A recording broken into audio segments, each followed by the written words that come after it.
साथीहरु म प्रज्वल र नेपाली शेयर न्यूज च्यानलमा तपाईहरुलाई स्वागत छ। आजको यो भिडियोमा चाहिँ हामी बजारको पछिल्लो समयको अवस्था के छ हैन, बजारमा चाहिँ के कसरी अ, प्याटर्नहरु बनिरहेको छ, के कस्तो प्याटर्नहरु बनिरहेको छ र बजारमा यो जुन पछिल्लो समय चाहिँ एकदमै ठुलो गिरावट आएको थियो है, बजारले चाहिँ 2900 को लेभलको आसपासबाट चाहिँ तपाईको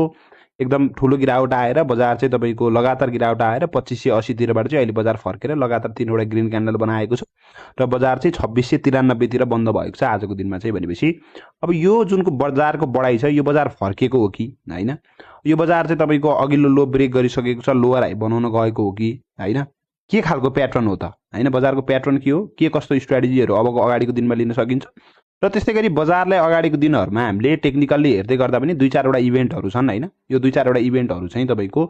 यिनीहरुले चाहिँ बजारलाई के कस्तो इम्प्याक्ट पार्न सक्छ लगायतको कुराहरु आजको यो भिडियोमा कुरा गर्न जाँदैछौँ। भिडियो इम्पोर्टेन्ट हुनेवाला छ, अन्तिमसम्म हेर्नु होला है। र बजारको एकदम सिम्पल क्लियर कट प्याटर्न हामीले लङ टर्मको प्याटर्न हेर्छौं भनेदेखि बजार चाहिँ अलिकति लामो टाइम फ्रेमको प्याटर्न हेर्छौं भनेदेखि बजार चाहिँ यो 2580 2600 आसपास यो लेभलदेखिबाट तपाईको अर्को लेभल भनेको 2800 को लेभल हैन, 2800 देखि 2600 को बीचमा चाहिँ 2580 टु 2800 को बीचमा चाहिँ बजार चाहिँ साइडवाइज खेलिरहेको छ, बुल भित्रको साइडवाइज मार्केट भित्र छौं हामी भनेर हामीले बुझ्न सक्छौं। यहाँ बीचमा बजारले एउटा फल्स ब्रेकआउट दियो हैन, 2800 को फल्स ब्रेकआउट दियो, बजार 2900 सम्म पुग्यो र त्यसपछि लगातार घटिरहेको छ। र पछिल्लो भिडियो बनाउँदाखेरि मैले एउटा कुरा के भनेको थिएँ भन्दाखेरि बजार घट्ने नै भए पनि बजारले लोअर हाई क्रिएट नगरिकन कहिले पनि मार्केट तल आएको छैन, बजार घट्ने नै भयो भनेदेखि पनि यो लोलाई बजारले ब्रेक गर्यो भने पनि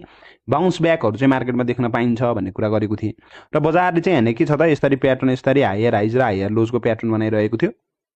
र यो प्याटर्न बनाइराख्दाखेरि यहाँनेर अब यो माथि गइरहेको चाहिँ हैन, अब यो बजारले यो लोलाई ब्रेक गरेर नयाँ लो तलतिर बनाइसकेपछि अब हामीले एउटा के कुरा बुझ्छौं त टेक्निकली के भनिन्छ त भन्दाखेरि लोअर लोबाट सुरु भएको बजार चाहिँ अन्त्य हुने भनेको कहाँ हो त भन्दाखेरि लोअर हाईमा हो हैन, सिधै तपाईको हायर हाई बनाउने भन्दा पनि यो खालको प्याटर्न चाहिँ मार्केटले फलो गर्छ हैन। यसरी तपाईको बजार चाहिँ लोअर लोबाट बढेको छ भनेदेखि यसरी यो लो भन्दा चाहिँ नयाँ लो तलतिर बनाएर बढेको छ भनेदेखि अघिल्लो हाई भन्दा नयाँ हाई तलतिर बनाउँछ हैन, भनेपछि लोअर हाईको चाहिँ तपाईको प्रोबेबिलिटी यहाँनिर ज्यादा रहन्छ भनेपछि अब यहाँनिर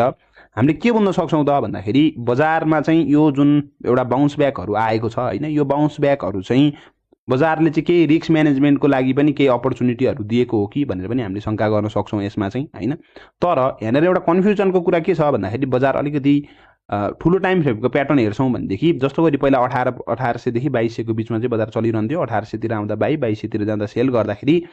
सर्ट टर्मको ट्रेड राम्रो भइरहेको अवस्था हुन्थ्यो भनेपछि यहाँ एउटा साइड वाइज प्याटर्नमा पनि बजार चलिरहेको छ हैन, माथि तल गरिरहेको छ। यहाँ एउटा फल्स ब्रेकआउट दियो, त्यही भएर बजारले चाहिँ यहाँनिर लोअर हाई बनाउन गयो भनेर बेच्दै गर्दा पनि हैन